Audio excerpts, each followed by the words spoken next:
Hello, welcome to my channel. My name is Danny. Today I am going to be doing a quarterly check-in on my reading goals for 2025, as well as sharing 10 books that I'd like to prioritize this spring.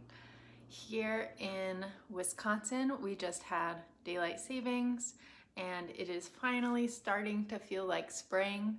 It's been a little windy, a little dusty, but the temperature is finally at a place where I don't always need to wear a coat outside anymore.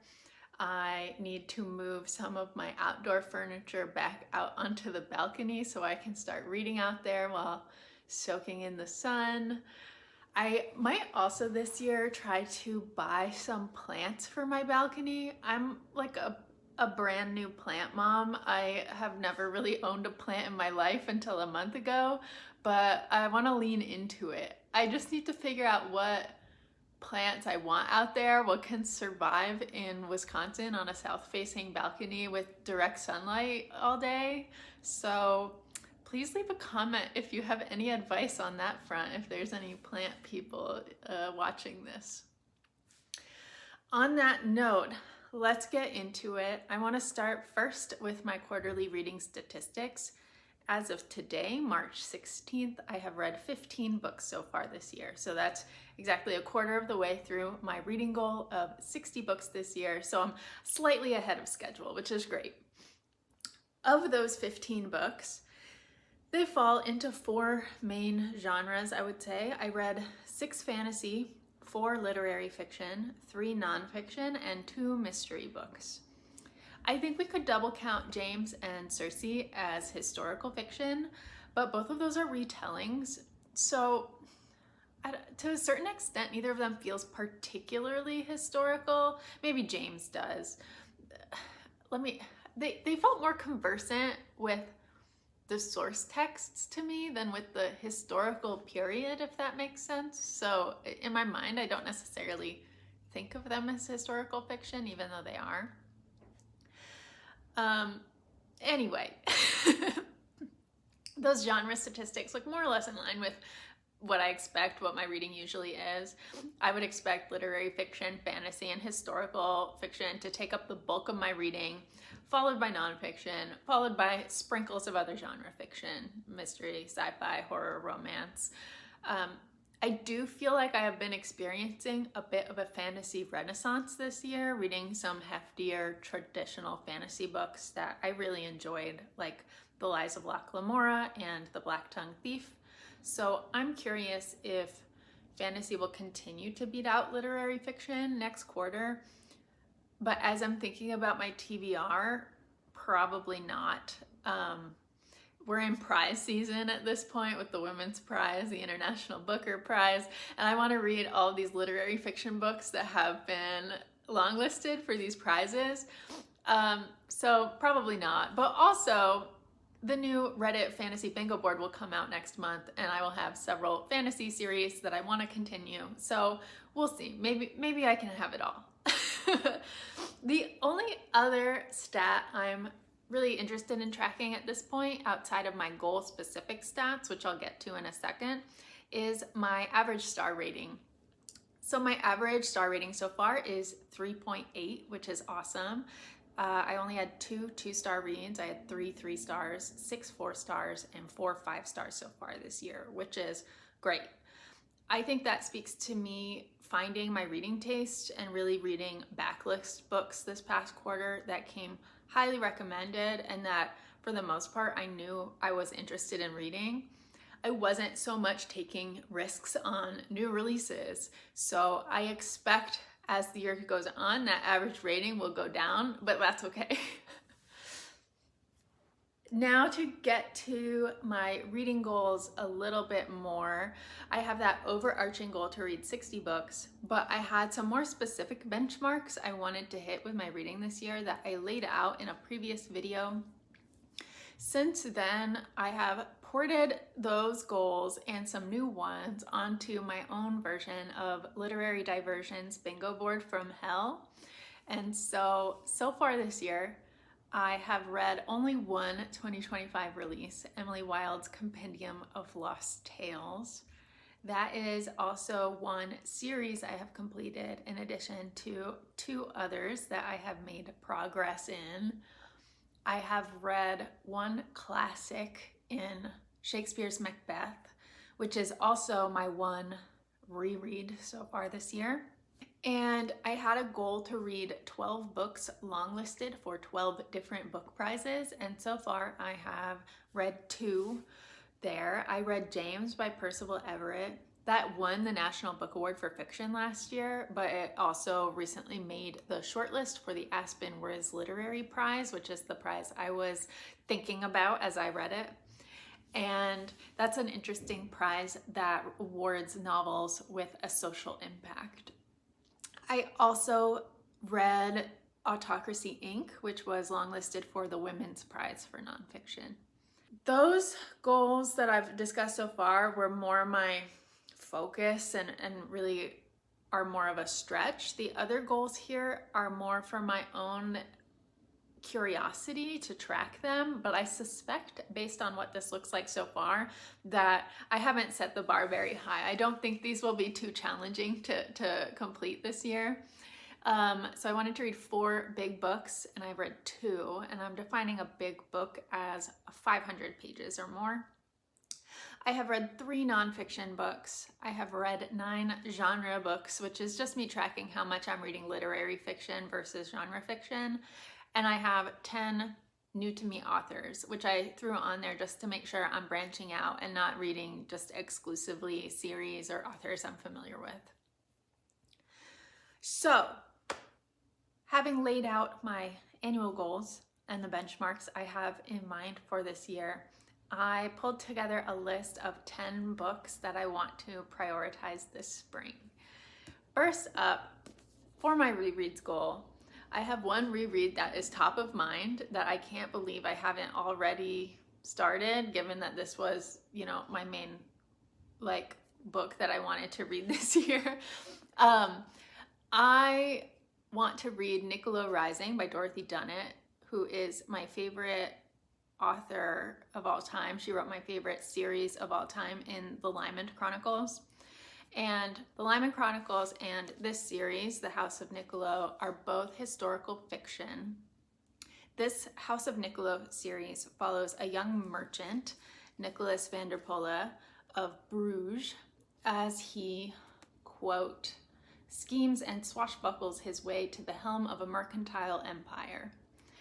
I started this series a decade ago and then stopped somewhere in the middle of the 3rd book out of 8 in the series because I got buried by my PhD program. So I want to get back into it. I know I love it. So expect this to be read starting today after I film this video. Next up, I have a trio of Hong Kong books that includes a reread for me and a 2025 release. This is We Do Not Part, which is her latest book, The Vegetarian, which is one of the few books that I did read during my PhD program, and Human Acts, which is one that has been on my radar, has been on my list for a very long time. Hong Kong won the Nobel Prize in Literature last year, which reminded me that I wanted to read Human Acts, which is a book centered around the historical Gwangju uprising in Korea that I have heard is beautiful and her best work. I would also love to revisit The Vegetarian.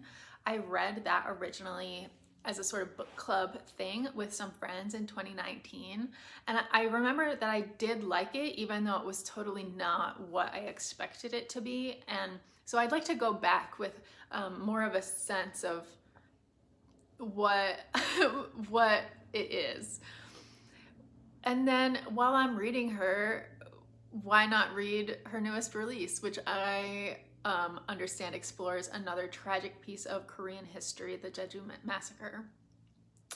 I would like to do a reading vlog for these 3, so look forward to that this spring. The 5th book on my TBR is Disappoint Me by Nicola Dinan. This is another new release coming in May of this year. Last year, I read her debut, Bellies, which was a coming-of-age story and a first love story centering around a relationship in which one party comes out as trans shortly into the relationship. And I thought Nicola really rendered the obstacles of young love and young adulthood really beautifully. The 22-year-olds at the center of the story were self-centered jerks in a way that felt very true to 22-year-olds and people finding themselves. Disappoint Me seems to grapple with very similar themes in that it's following a dissatisfied with her life trans woman poet who becomes involved in a relationship with a corporate lawyer who cares for her even as he is very traditional in most aspects. The blurb says it is an exploration of millennial angst, race, trans panic, and the allure of bourgeois domesticity that asks if we are defined by our worst mistakes. So I'm really interested in that based on the themes and my positive experience with that debut. The next book on my list is both a 2025 release and it was longlisted for the Women's Prize for Fiction. This is Fundamentally by Nisaba Yunus.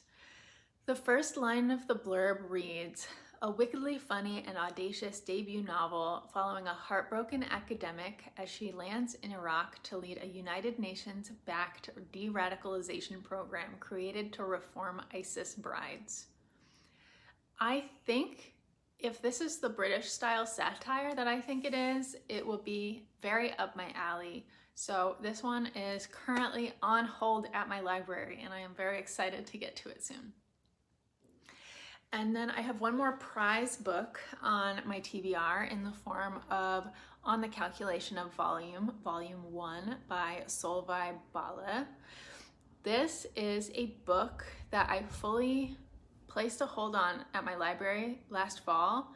Then I failed to pick it up from the library before the hold period closed. I was just in a period of some overwhelm in my life, so never picked it up at all. But now it's nominated for the International Booker Prize, and I am motivated to pick it up again. This contains, as I understand it, a Groundhog Day situation where a woman is reliving the same day over and over again. I've seen really positive reviews of this. I've also seen some negative reviews.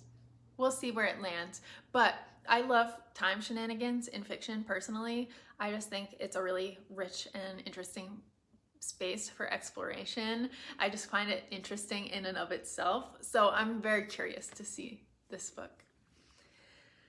The next book on my TBR is finally a fantasy book.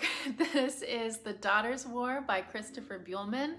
This is the prequel to The Black-Tongued Thief, which I gave 5 stars. The Daughter's War comes highly recommended by Charlie over at Charlie Read a Book. Actually, I don't know if that's supposed to be present or past tense. Is it Charlie read a book? Charlie read a book? Anyway, though Charlie has said The Daughter's War is very different from The Black-Tongued Thief, I can believe that because The Black-Tongued Thief wasn't necessarily lighthearted, but the protagonist's voice was very funny. And this prequel is about a brutal goblin war that was alluded to heavily in The Black-Tongued Thief. And I can imagine the tone could be quite different. I also know that this author, Christopher Buehlman, has written horror. He wrote horror before he wrote fantasy, so I'm intrigued. I want to get to this one soon before I lose memory of the first book. Another fantasy series I want to kick off this year is the Broken Earth trilogy by N.K. Jemisin.